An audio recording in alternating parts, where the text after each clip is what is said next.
Well, despite being one of the most beloved, requested, and popular Christmas songs of probably all time, this Christmas classic almost wasn't recorded because music executives thought it was too sad for a holiday that is supposed to be happy. However, one singer disagreed with the executives when he heard it sung to him by the song's writer while he was playing golf in the year 1943. This popular crooner of the day thought it was a beautiful song and agreed to record it. The singer was none other than Bing Crosby, who was good to his word. He not only recorded the song, he had it put on the B side of the record of his most well-beloved Christmas song, White Christmas. That is the legend of how the song, I'll Be Home for Christmas, which was recorded when America and much of the world was in the midst of World War II, came into being. The song was reportedly an instant hit, not only in America, but all around the world.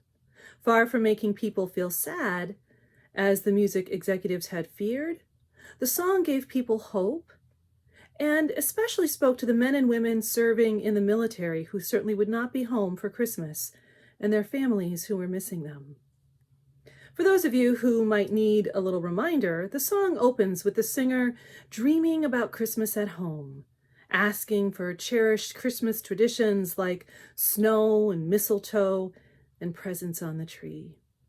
It all sounds very warm and comforting until the last line that goes, I'll be home for Christmas, if only in my dreams, which clearly means the singer won't be home to enjoy their family or beloved traditions.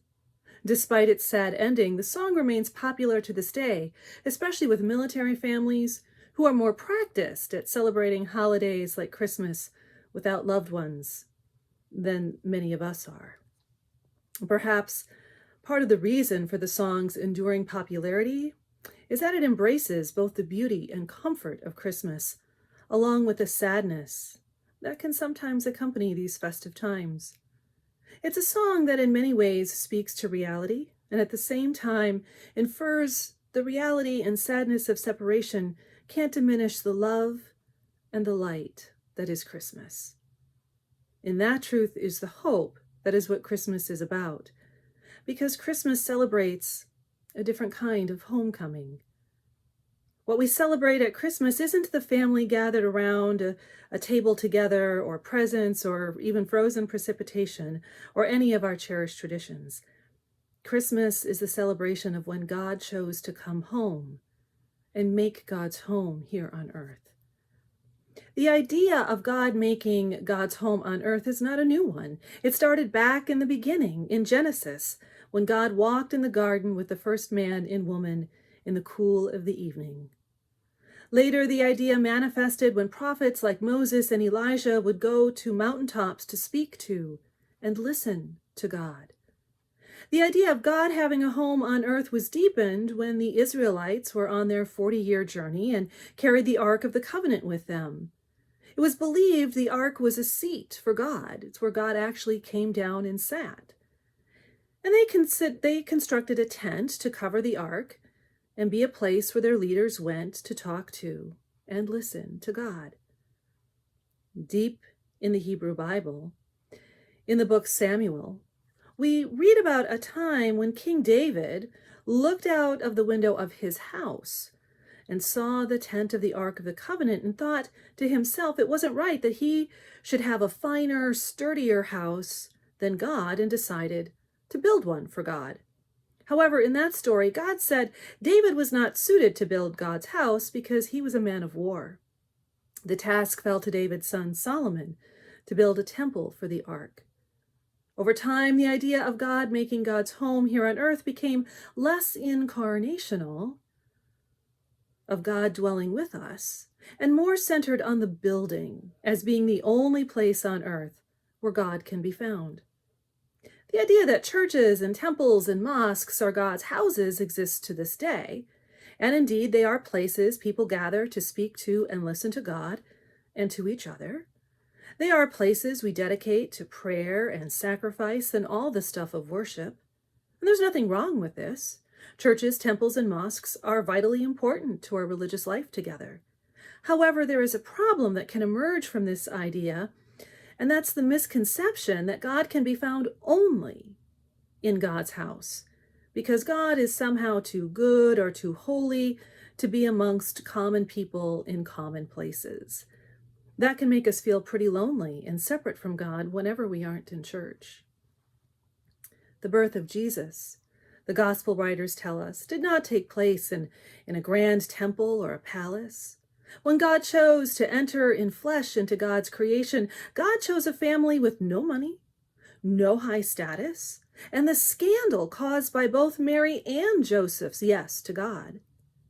When God chose to enter into the world, God did not choose to be born into a financially stable, politically powerful, socially secure family situation, cut off from the reality of so many people. Instead, God chose to enter into the messy, uncertain, sometimes lonely, struggling lives of so much of humanity. This very real world is where God came home. The mystery of the incarnation reveals God loves us so much. God is not afraid to make God's home among even the hardest, loneliest situations with us. And by so doing, shows us God's love and inspires us to love each other, often through such hard times. A beautiful example of this happened in 1943, the exact same year the song "I'll Be Home for Christmas" was written and recorded. And it happened on the battleship, the USS North Carolina. Not long before Christmas, the chaplain on this battleship had the idea to try and ease some of the sorrow of the servicemen who would not be spending Christmas with their families. The chaplain collected $5 from each serviceman and sent the money to Macy's department store, along with the names and addresses of their families, and asked that the money be used to purchase some gifts and have those gifts sent to their families for Christmas. Not only did Macy's follow through with the chaplain's request, they were inspired to give something to the servicemen that Christmas to help them feel connected to families they couldn't be with in person. So on Christmas Day, the servicemen gathered for holiday entertainment of music and skits. But when that entertainment was over, the chaplain stood up and announced there was actually one more special gift to be given. A large movie screen was set up along with a movie projector that began playing a movie reel, only it wasn't playing a Hollywood movie. It was personal messages for each of the servicemen from their families, telling them how much they loved them and missed them and wished them a Merry Christmas. Turns out someone at Macy's had been inspired to use the USS North Carolina's servicemen's families' contact information to reach out to them and invite them to go to the closest Macy's store and record a special greeting for their servicemen. It was a beautiful gift, one that brought many of those servicemen to tears, and for the briefest but most cherished and important moment, shortened the distance between them and their loved ones that Christmas. If not in reality, then in their hearts, they were home for Christmas. It was a Christmas message that was both sad and beautiful at the same time, and that makes it hopeful. Many people in our country aren't going home for Christmas this year, and there is sadness in this reality, even though it is a sacrifice they are making for the well-being of our communities and our hospitals. Over 300,000 families in our country are grieving the loss of family or friends to COVID-19 this Christmas. Ours isn't the only parish to offer online-only Christmas services instead of the big worship services we enjoy and spend so much time preparing for and looking forward to. There's a lot of grief in all of this. And I've heard so many people say they aren't feeling the Christmas spirit because of it. And it's okay to feel sad and miss those traditions we love and look forward to. Things like singing Silent Night in the church service, mistletoe, caroling, presents under the tree, and the family gathered around a crowded table. It's okay to name what we are missing this year, just like in that song, "I'll Be Home for Christmas."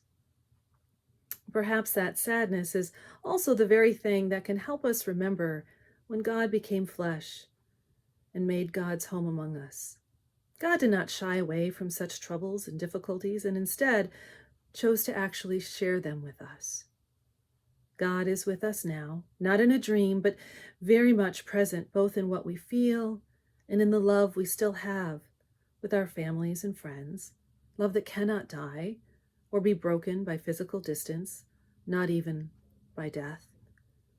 Just like the families and servicemen aboard the USS North Carolina discovered on Christmas Day in 1943. This year, perhaps more than any other year, we need the reminder that Christmas is when we celebrate not the birth of a baby, but when God came home through the birth of Jesus, to be at home with us wherever we happen to be, in a church, with family or friends, alone, working in a hospital, or serving in the military, to show us how deeply God loves us, so that we can love God and each other and learn how our love for each other and God's love for us bridges any distance between us. I feel very sad about not worshiping with you in person this Christmas Eve. I miss you tremendously because I love you. And yet I believe the health of our community is important. And at this time, under these circumstances, more so than our traditions. And even though we can't gather together in our beautiful church and feel God's loving presence there among the lovely Christmas Eve liturgy,